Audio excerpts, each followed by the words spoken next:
ଦେଖନ୍ତୁ କେମିତି ଲୋକଙ୍କୁ ଠକୁଛି। 5 ଟଙ୍କା ଲେଖିଛି, ସବୁ ଲେସ୍ ବି ବିକୁଛି 5 ଟଙ୍କା, ସବୁ ବହୁତ କମ୍ପାନୀ 5 ଟଙ୍କା ବିକୁଛନ୍ତି। ବିମୋ କମ୍ପାନୀ କେମିତି ଠକୁଛି ଦେଖନ୍ତୁ ଆଜ୍ଞା। ମୁଁ ଜାଣିନଥିଲି ଏମିତି ମାନେ ଚିରିଲା ପରେ ଗୋଟେ ଜିନିଷ ବାହାରା, ତେଣୁ ତାପରେ ଭିଡ଼ିଓ କରୁଛୁ। ମାତ୍ର ମାନେ ସତ ମିଛ ନୁହଁ, ପୁରା ସତ। 2 ପିସ୍ ମାତ୍ର ବାହାରିଛି, ଏତିକି ହିଁ ବାହାରିଛି ବିମୋ କମ୍ପାନୀର।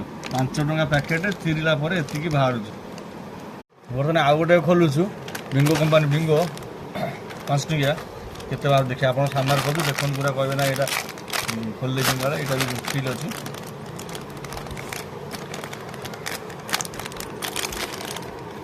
ଆଜ୍ଞା ସେମ୍ ଜିନିଷ ଦେଖନ୍ତୁ, ଇଏ ଭାଇ ଦେଖନ୍ତୁ ଆଜ୍ଞା, ଏଇଟା ତ ଆପଣ ସାମ୍ନାରେ ଖୋଲିଲି ଦେଖନ୍ତୁ, ସେମ୍ ଜିନିଷ ଆଜ୍ଞା। ଦେଖନ୍ତୁ ଢାଳି ଦେଉଛି, ଏ ଦେଖନ୍ତୁ ସେଇଟା ଖୋଲେ, ଢାଳି ଦେଉଛି ଦେଖନ୍ତୁ ଏଇଠି।